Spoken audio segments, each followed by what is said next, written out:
Welcome friends and fellow companions to the Dragonlance Nexus unboxing of the Beadle Grimm's Steel Edition Dragonlance Shadow of the Dragon Queen. I am John Rhyne, and I am here to open this bad boy and show you what's inside.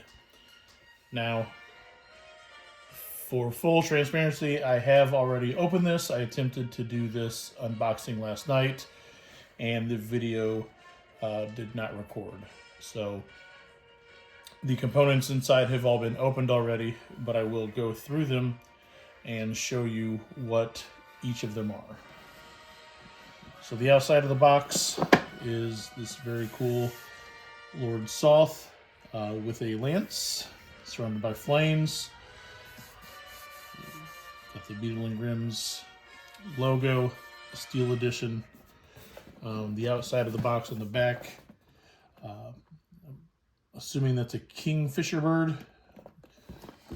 The edges. So let's take a look at what's inside. So first, the inside is a scaled motif, which is very nice. It's not textured or anything. But it is a nice touch. It looks cool. I like it. Next up is the contents booklet. Tells you what's in the box, gives you an example of what all of the 60 encounter cards are, the names, little history of Dragonlance. On the back, it's got the Beadle Grimm's website. You can go and buy some merchandise. And it continues with the contents of the box on the back as well. So, Beadle Grimm's boxes are known for many things. One of the most useful are their encounter cards.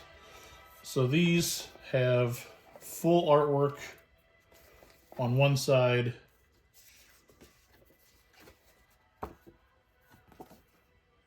stat blocks on the back. So when you hang these over the DM screen, your players see the artwork, the DM sees the stat block.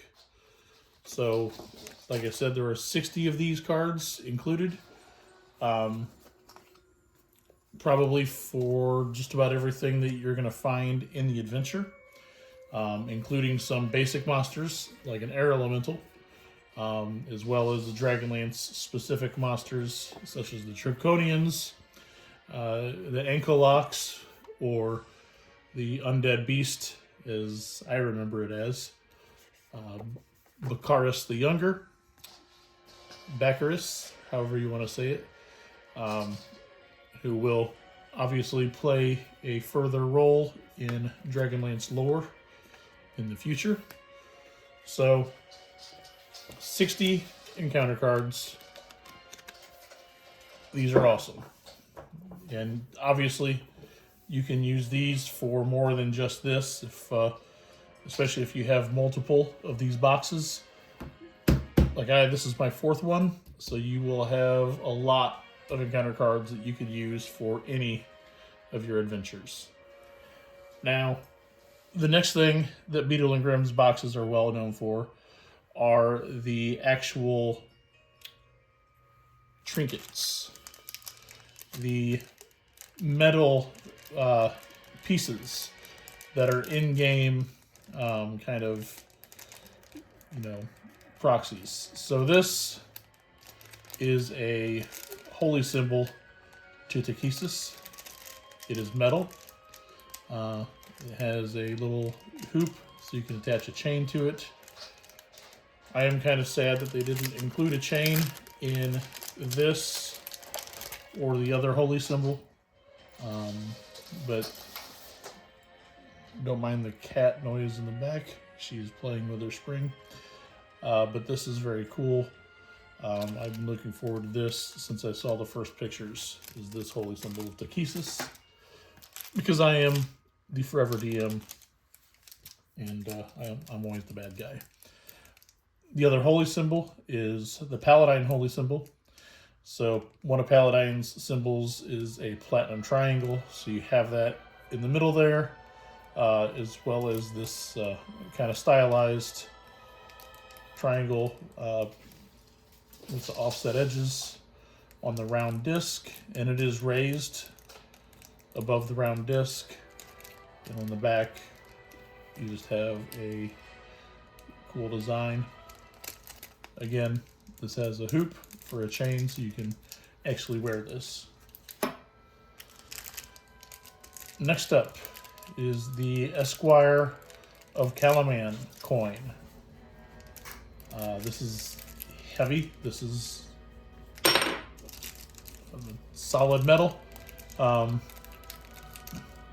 You can give these to your players. There's a section of the adventure, I believe, where they are recruited in Calaman. I am playing this adventure, so I have not read it all the way through yet, but I will run it eventually. But I believe that this is a coin that the players can earn during the adventure when they ally themselves with Calaman. And the final metal piece is this is called the Coin of Shanair, but it is basically, this is what the steel coins look like in Krynn. This is supposed to represent a steel coin.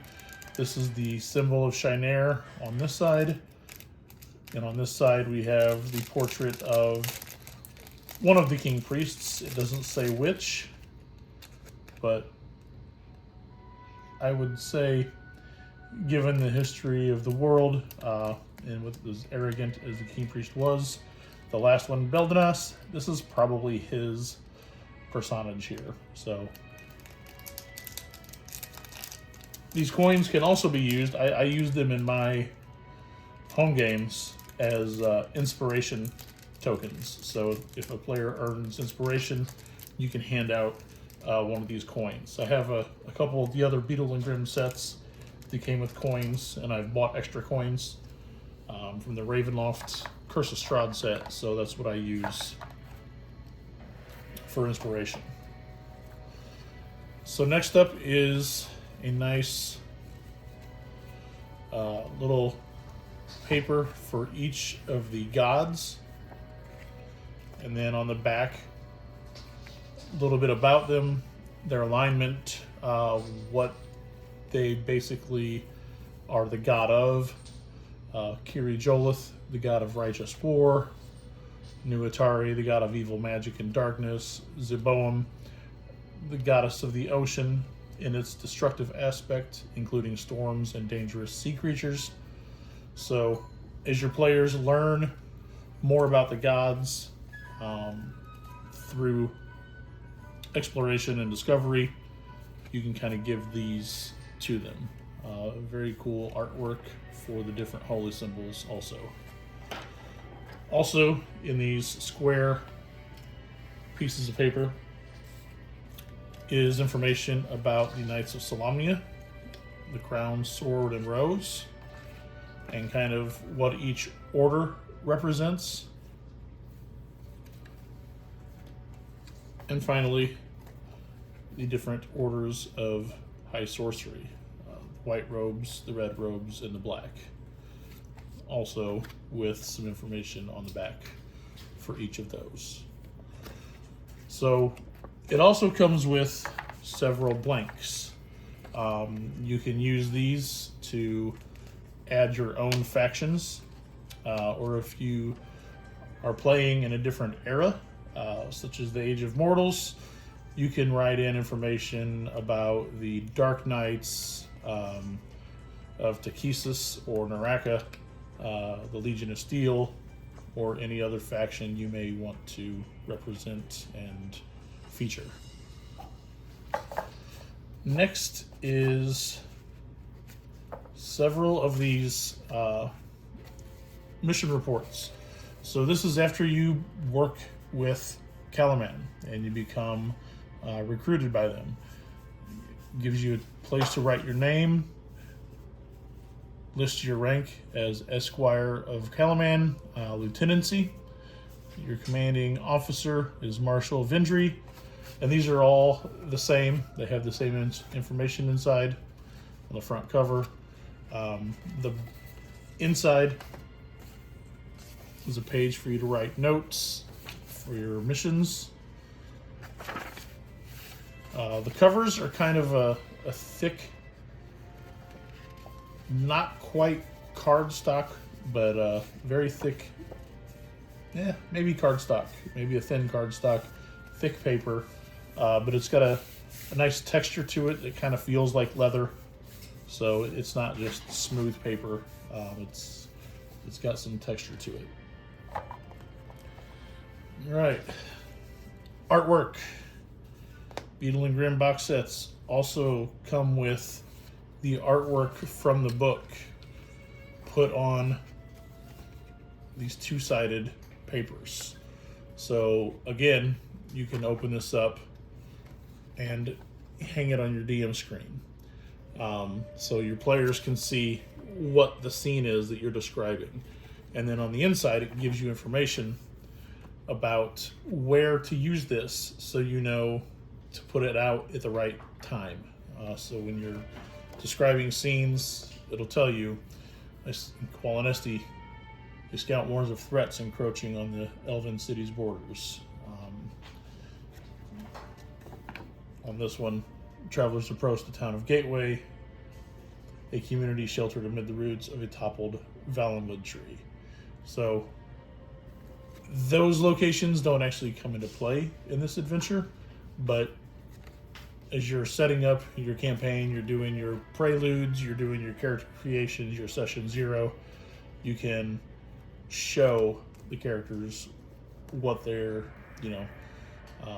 just kind of describe some different areas to them. This picture is awesome. I've never seen Gateway described before, and the fact that it's kind of inside a toppled massive Valenwood tree is very cool. But there are several of these cards with different scenes, different characters from the book.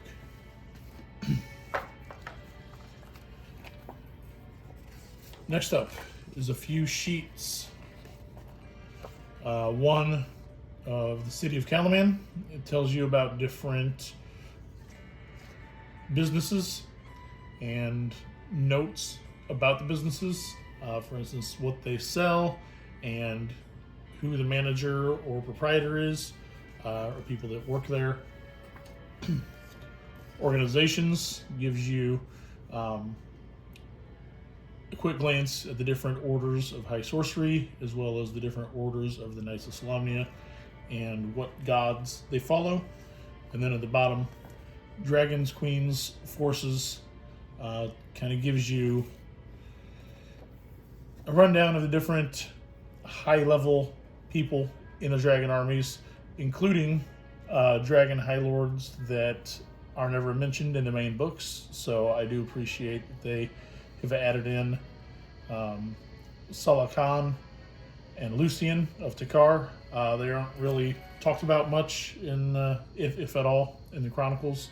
So it's cool to see that if a DM wants to expand their game, they've got some other names that they can work with. And then a short thing of the different people of Krynn, including the dwarves, elves, gnomes, humans, and Kinder. Nothing on the other side. This is going to be your best friend as a DM. This tells you chapter by chapter what aspects of this box set you can use. So when you're preparing, when you know that you're going to be running chapter 3, you know to get out this map, this artwork, these handouts, this DM aid, and these encounter cards. Because in the older versions of these box sets, it didn't have this. So you had to go through the notes, you had to go through the handouts, you had to go through the artwork, and kind of figure out for yourself where everything fit in to the adventure. So this is a very welcome addition. Very cool. This is probably one of my favorite improvements. Favorite addition to these boxes, because this is invaluable in helping you to save time, run this game. Next up, a very glossy map, poster map of Ansalon. It is the same map that you get in the book. However, this one is on a glossy paper instead of the matte style paper that's found in the book. It's very nice quality paper. It's thick. It's going to be hard to tear up. So I can see that if you have this map, which is already one of my favorite Ansalon maps, but this high gloss can be framed and will look good on my game room wall when I get around to framing it. That is going on the wall. All right, next. One of the other things that these boxes are most well known for, the handouts. So these handouts are things that you find in the game. Instead of you as the dungeon master explaining, you find a note that says da da da da da. You have this and you give it to your players, and they're all on different textured paper.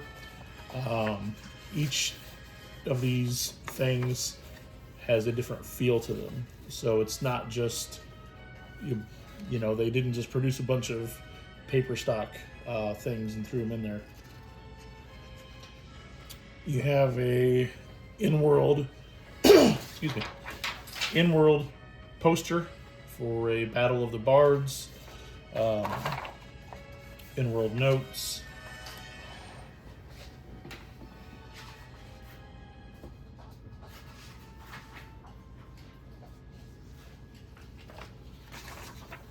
a weapon store, kind of what they sell and their prices. Very cool. A note that you catch halfway because it's in the middle of a sentence there, so that's cool.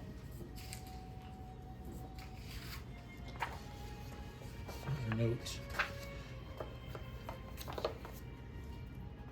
This is amazing. This will also probably be going on my wall.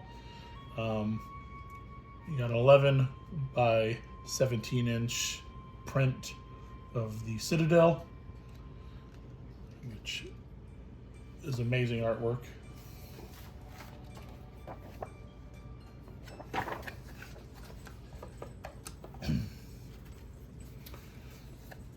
A couple pages of information.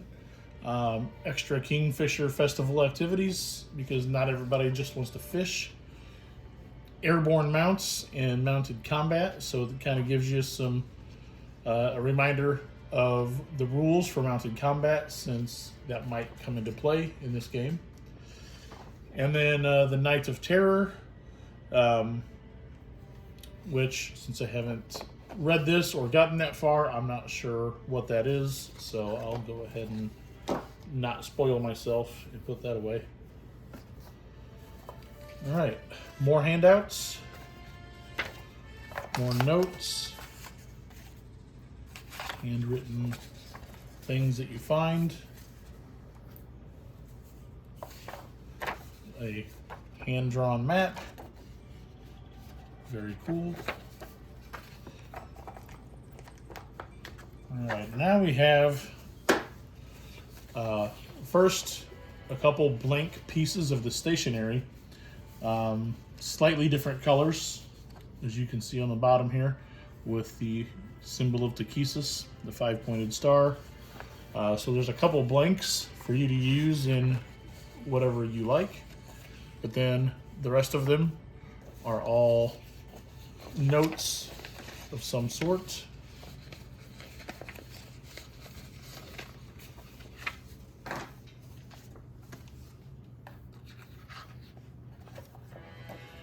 Sidekicks. So this adventure includes 6 sidekicks that you can use in case you have a small party. You only have a few party members. So if you need to add some characters at the beginning of the game, here you have 6 basically character sheets to help round out your party needs. There it is.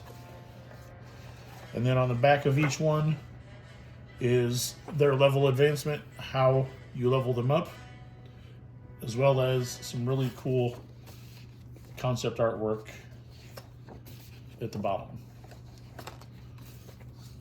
So it has each, and these are also the minis that are used in the board game. So if you have the Warriors of Krynn board game, these are the character minis that you have in there that comes with that game. And the board game is super fun, by the way. I played it a couple times now. Very fun.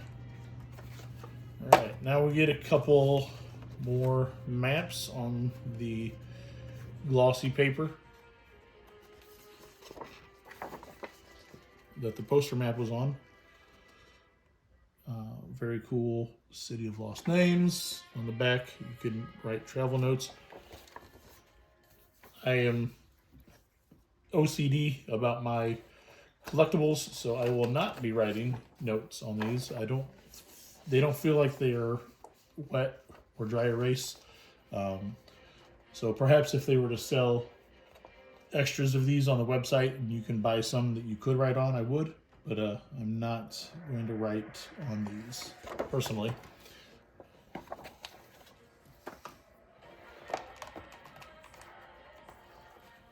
This next section, though, is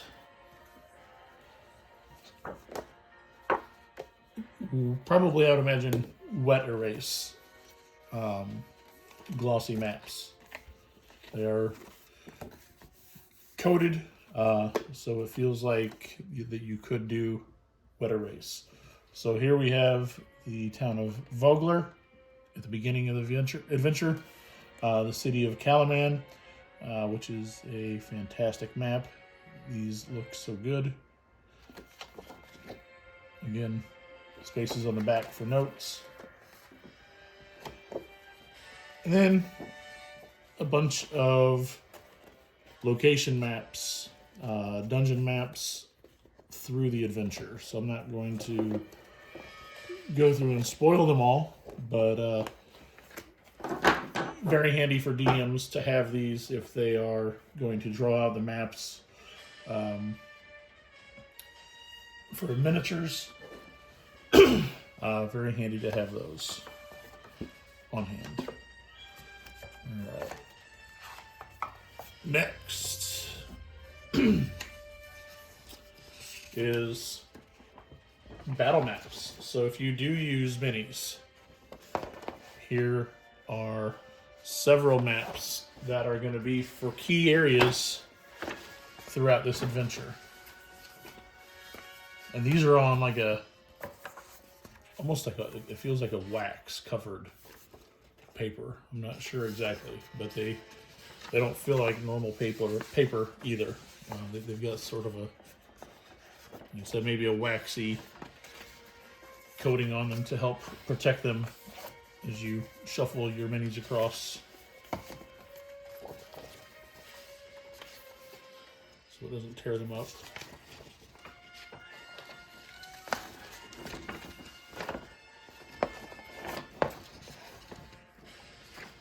And this music, by the way, is from the Dragons of Autumn Twilight animated movie that came out a long time ago. The soundtrack is phenomenal, even if the movie is not.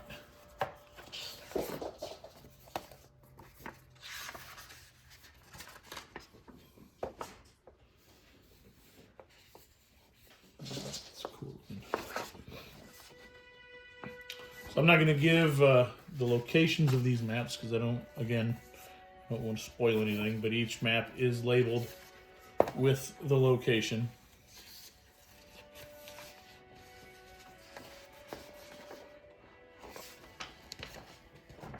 But very high quality, very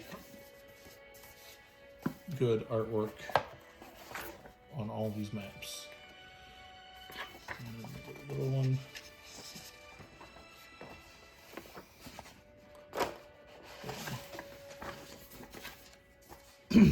All right, Tales from the Warehouse. Beadle Grimm's.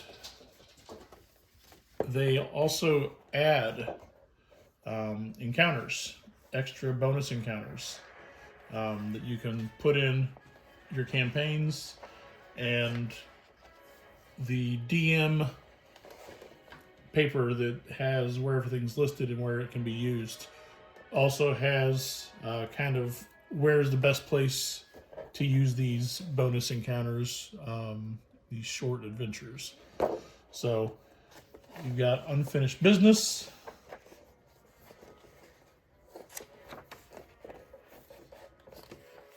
You got Sacred Ground. It's the coffee shop right next to my FLGS that we play at.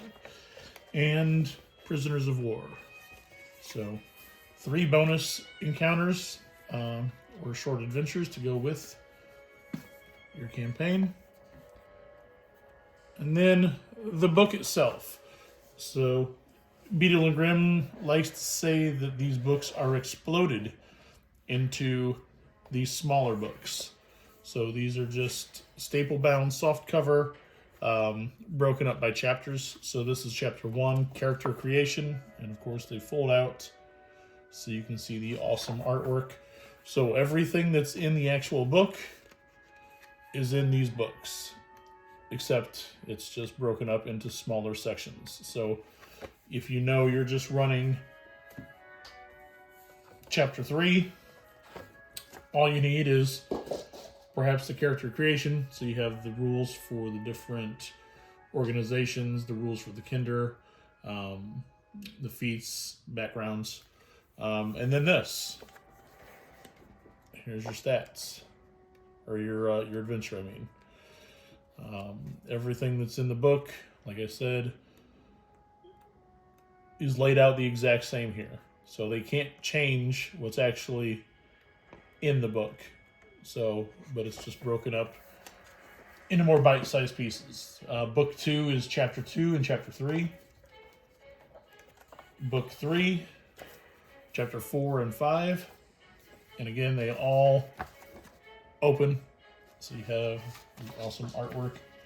And I must say, I am really glad to see the amount of amazing artwork that Wizards put into this book, because